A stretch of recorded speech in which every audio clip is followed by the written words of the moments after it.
we not make my head look like I just took it out of a box, please?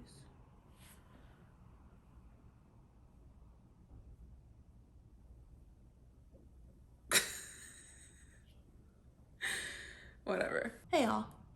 So a few weeks ago, I started a series on my channel, a versus series essentially, where I will be comparing clinical psychology to other psychology and psychology related careers. And I started this versus series because I've been getting a lot of questions lately of people asking me whether they should go into clinical psych or another related field based on kind of what their interests are right now. And the first video that I did in the series was clinical psych versus counseling psychology. But if you haven't seen that video already, I will link it on the screen so that you can check that out. This week, we are doing clinical psychology versus school psychology. And as is the goal with these videos, I will be highlighting the similarities and differences between the two in hopes that it will help guide you in the right direction on which programs you might want to start looking into. And so on to the topic at hand.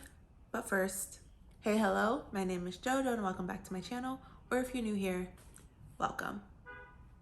Rude.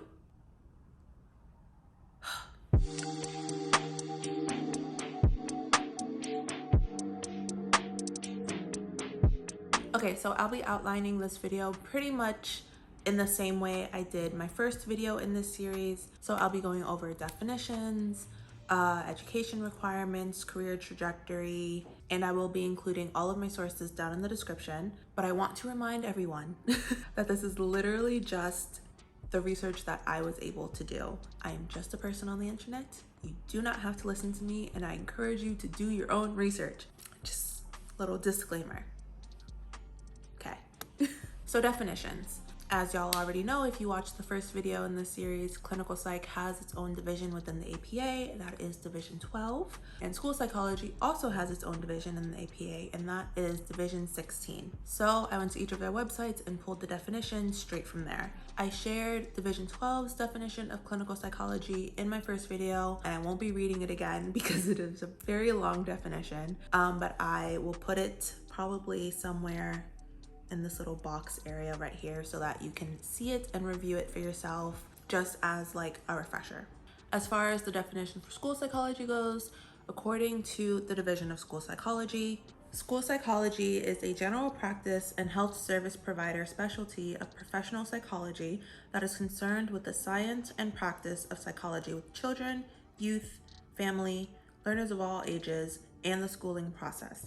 The basic education and training of school psychologists prepares them to provide a range of psychological assessment, intervention, prevention, health promotion, and program development and evaluation services with a special focus on the developmental processes of children and youth within the context of schools, families, and other systems. So right off the bat, I'm sure you can see that the major difference between clinical psychology and school psychology boils down to two key points: population and setting. But before we get to the differences, I do want to cover the few similarities that the two share. So on just kind of like a very purely surface level comparison, professionals in both clinical psychology and school psychology must obtain graduate degrees prior to licensure, but the minimum education level varies. In addition, once you are licensed, both are considered licensed psychologists, but again, the specific licensure requirements vary between states. Both are held to the same legal and ethical standards, and both can work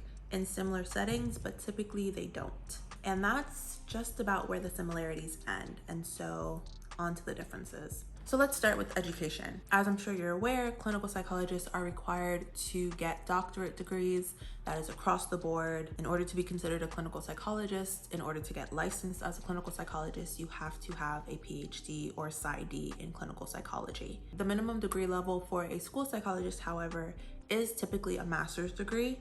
And after that, you are able to get licensed. School psychology PhD programs are a thing, they do exist. Lots of people end up going on to get their PhD, but it is not a requirement for licensure in most cases. As far as your training will go, school psychology is much more heavily focused on children, development, and education. Typically, these specific areas are only very broadly kind of covered in clinical psych doctoral programs, unless you decide that you want to specialize in child psychology and then you intentionally seek out opportunities to learn more about these and incorporate them into your training.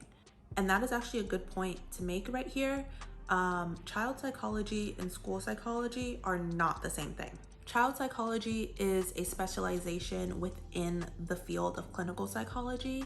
School psychology is a separate field in and of itself. And so I will include a link down below that explains that in more detail if that is something that you want more clarity on. Beyond your training is the type of work environment that you will be working in once you are licensed.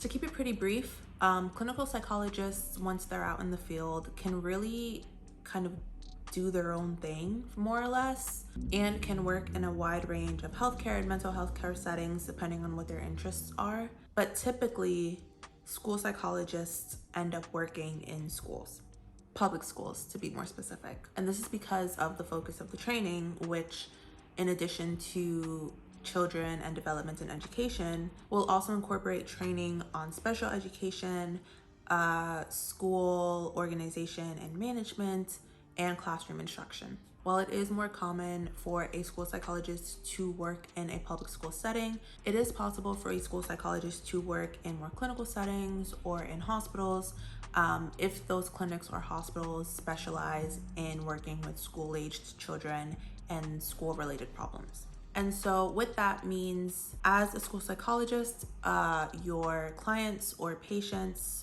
whoever you are providing services to, will most always be school-aged children.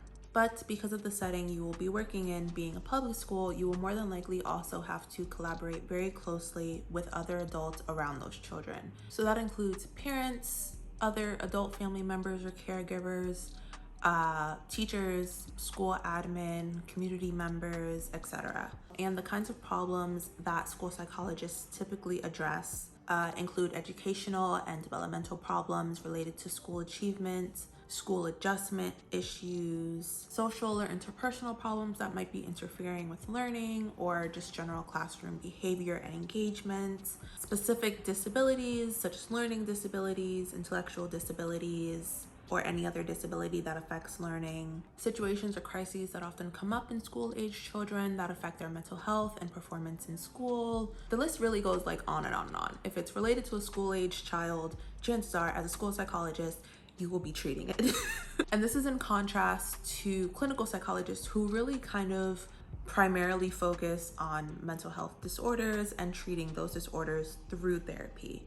As a school psychologist, you can do therapy as part of your treatment or as part of the services you provide, but chances are that's not all you're going to be doing in your day-to-day work life. So when it comes to choosing between clinical psychology and school psychology, I think what it really boils down to in making that decision is whether or not you want to work specifically with school-aged children and school-related problems. While clinical psych does give you a bit more freedom in terms of your career path, where like you can start much more generally and then specialize as you move forward, or just not specialize at all, school psychology is very specific from the get-go. So it's helpful to be more or less sure before you make the decision if that is a career path that you want to follow.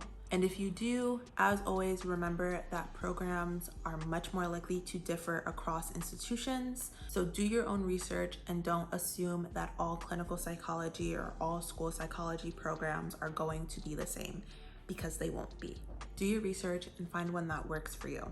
With that being said, that's all for this video. I really hope this was helpful. I'm trying not to make these versus videos too long. I really just kind of want to cover the bare bones basics of things, and then hopefully that's enough information to kind of just send you off on your own. If I were to cover every single detail of every single career or every single program or every single field, these videos would end up being like 30 minutes, 45 minutes, an hour long, because there's just so much information that I could cover. But hopefully what I cover in these, 10, 12-minute long videos is enough to just point you in the right direction. And so yeah, Thank you for watching, especially if you made it all the way to the end. I truly appreciate it. Leave me a comment down below if you have any questions or suggestions for future videos. Let me know also which career you want me to compare to clinical psychology next. I'm thinking health psychology, not entirely sure yet. Let me know if that's something that you want or if you want me to do something else first. As always, like, share, and subscribe, and click that little notification bell so you don't miss my next upload, and I'll see you in my next one.